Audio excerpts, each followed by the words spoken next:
Thanks for your support as a channel member, Justin Inakaitis. I've given a created team in F1 Manager $1 billion to see how quickly it can rise to the top. We're going to see if the sport's newest team can catch and pass the opposition simply by having the biggest budget to play with. Yes, there is the cost cap, but the team won't need to worry about being short on funds to crack on with developments, facility upgrades and hiring staff. I set up the database by creating AHGP and giving them some generated and F2 staff. I've also put the early season driver moves in from the start, meaning Yuki Tsunoda starts to save at Red Bull, Liam Lawson is with Racing Bulls, and Jack Doohan has been replaced by Franco Colapinto. After moving the game to the start of the 2025 season, I gave the created team $1 billion for budget. Here's the pre-season performance chart. AHGP is some way off the rest of the field, so they have a lot of work to do, but there's no shortage of cash. The first big bit of business the team needs to do is hire some drivers. The team throws Sergio Perez a lifeline, signing him after his Red Bull departure. And former Red Bull junior Dennis Hauger joins the Mexican at the new team. Before I reveal how the team fared in its first season, how many seasons do you think it will take the team to become champions? Or even if they will?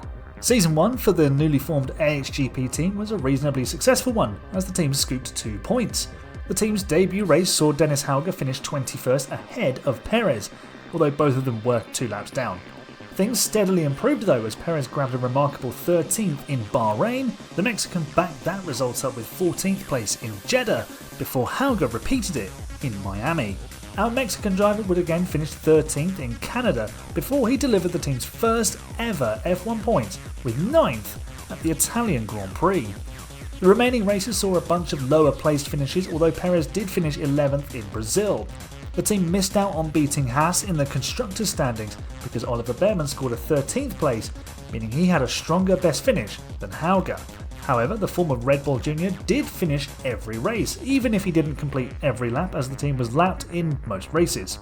The team spent more than a quarter of its $1 billion budget in Season 1, mainly on infrastructure parts such as the design centre, wind tunnel, CFD and suspension simulators, and the car part test centre. The team has also spruced up its hospitality centre, memorabilia room and tour centre, as well as the team hub and race simulator. There's also been a big spend on car performance, with the team ending the 2025 season within reach of Sauber after making significant progress through the first 2/3 of the season.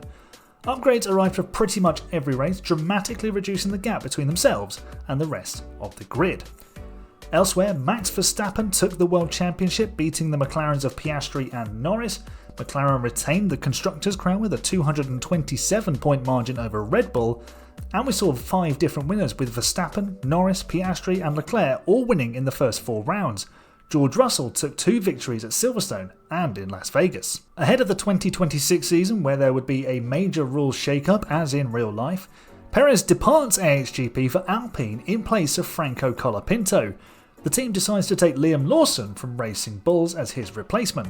Hauger's also departing the team, as power unit supplier Mercedes loans affiliate driver Théo Pourchaire to AHGP. Here's the performance chart at the start of the new season. McLaren has the fastest car, just ahead of Red Bull. AHGP still appears to be the slowest team, but their main rivals could be Ferrari and Aston Martin, who look like they've got the reg change completely wrong. The team's second year was another success, as the team climbed the competitive order, with Oscar Piastri becoming the new world champion.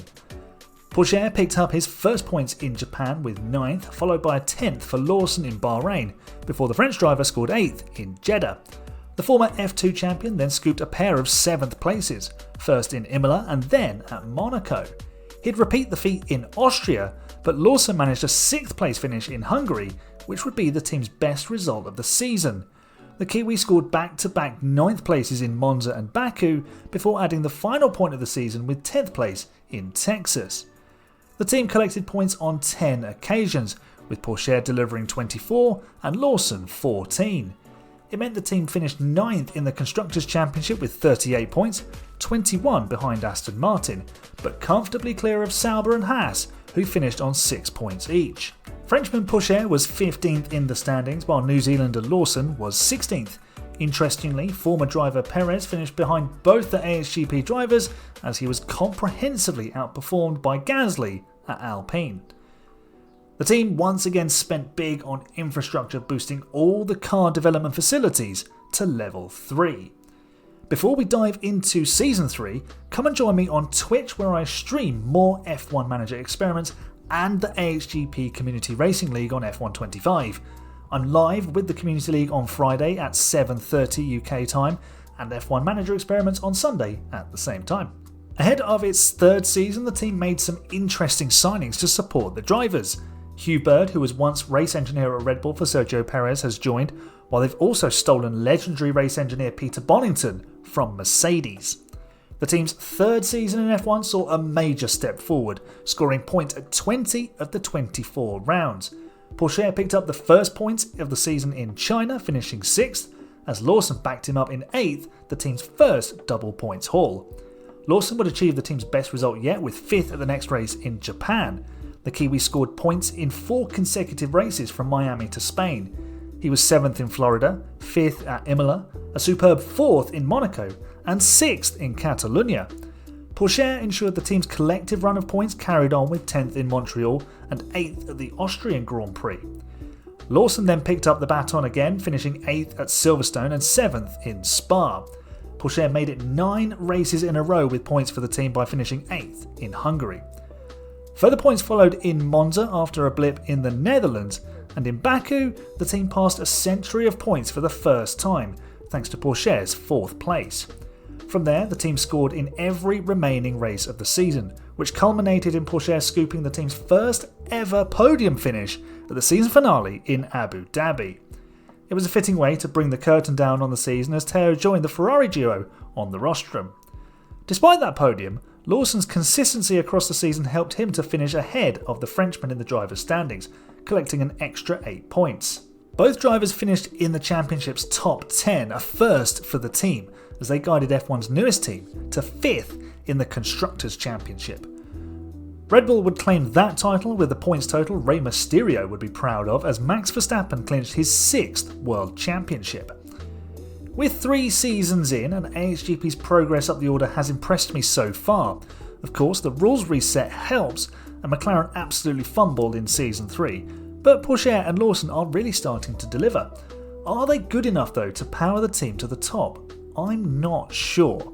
We'll be back for the next few seasons with this series soon. I need to play through a few more seasons now.